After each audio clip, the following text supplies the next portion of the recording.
2022년 10월 4일 다니엘 127 후아유. 오늘은 에스겔서 37장을 읽었다. 1절에서부터 10절 말씀을 묵상했다. 마른 뼈 환상에 대하여서는 너무나 익숙한 내용이다. 그런데 오늘은 그 살아난 마른 뼈보다 나는 에스겔에 대하여 더 묵상하게 되었다. 하나님께서는 그 마른 뼈를 보시고 에스겔에게 대언하여 말하라고 명령하셨다. 그리고 에스겔은 하나님의 명령에 따라서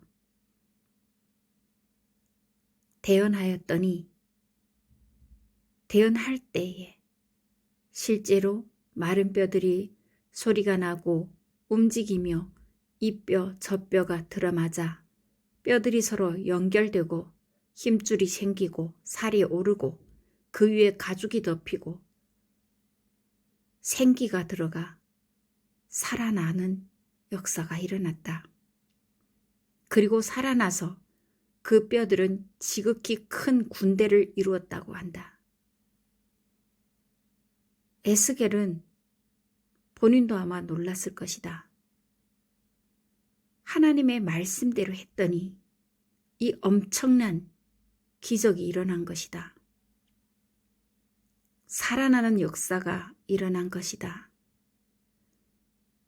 오늘날 나는 마른 뼈와 같은 존재였던 나는 하나님의 은혜로 예수 그리스도를 믿음으로써 성령이 내 안에 오셨고 생기가 들어와 살아났다.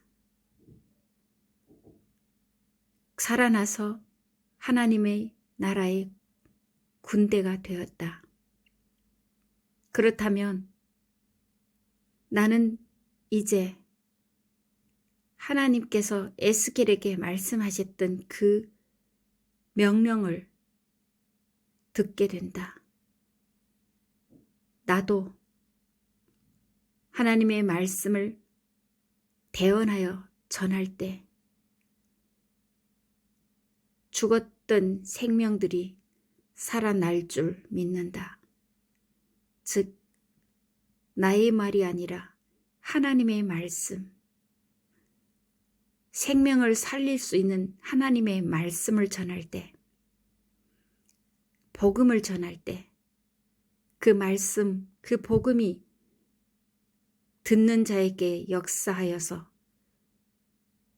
막대기와 같은 마른 뼈와 같은 그들의 생명이, 그들의 영혼이 다시 살아날 것이라고 확신한다. 나에게는 에스겔과 같은 순종, 에스겔과 같은 믿음, 에스겔과 같은 담대함이 필요하다. 이런 것들이 갖춰질 때 나는 하나님의 말씀을 대언할 수 있고 생명들이 살아나는 광경을 볼 수 있으리라고 믿는다. 하나님, 저에게도 에스겔과 같은 대언의 능력을 부어주시옵소서. 주님, 제가 복음을 소유한 자로서 또 복음에 빚진 자로서 다른 영혼들에게도 하나님의 그 복음을 전하기를 원합니다. 주님, 제가 전할 때마다 하나님의 그 대언의 능력이 저에게도 임하여서 그 전하는 복음들이 그들에게 역사하는 놀라운 기적들을 보게 하여 주시옵소서. 죽었던 영혼들이 살아나는 기적을 보게 하시옵소서.